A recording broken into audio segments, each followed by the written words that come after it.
As Easter approaches, why not add some fun and excitement into our math lessons with this Easter math egg hunt?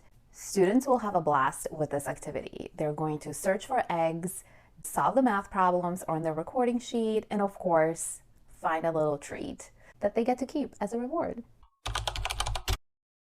So here's how you can organize this fun activity. First, think about your location and setup. Are you going to have this indoors in your classroom, or will you do it outside, maybe in the school playground? If you plan on having it outside, I suggest having a backup plan for how you would do it indoors in case it rains. Also decide whether each egg is going to have 1 or 2 math problems inside. Are some of your eggs going to also have candy or some kind of small toy? Sometimes I like to have a few eggs with just candy, some eggs with just math problems, and then the rest of the eggs are mixed with math problems and a small piece of candy or a small toy. Let's think about the materials you'll need. Obviously, you'll need the Easter eggs. Now, how many eggs will you need? I don't know. Is this going to be just for your class?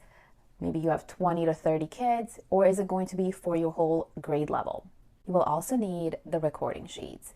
The recording sheets are created so that there's enough space for students to show their work. You can also have them show their work in their math journals. If you are using the recording sheet, I do recommend that students also have a clipboard to put the recording sheet on top of, or maybe a math notebook or a journal. I also recommend you have a nice big basket or some kind of container for students to return the eggs to.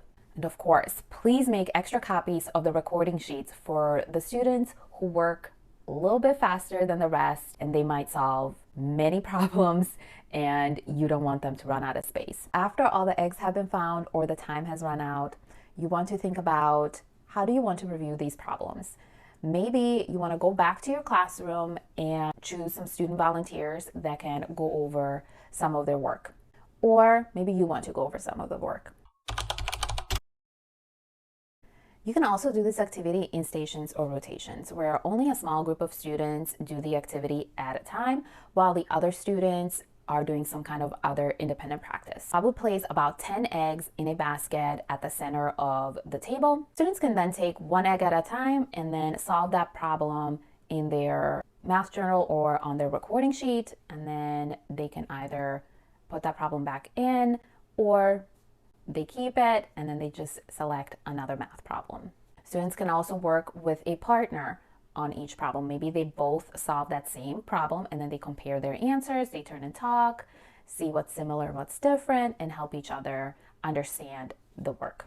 I really do think that this activity adds some fun and excitement into the math classroom. It gets students moving and motivated.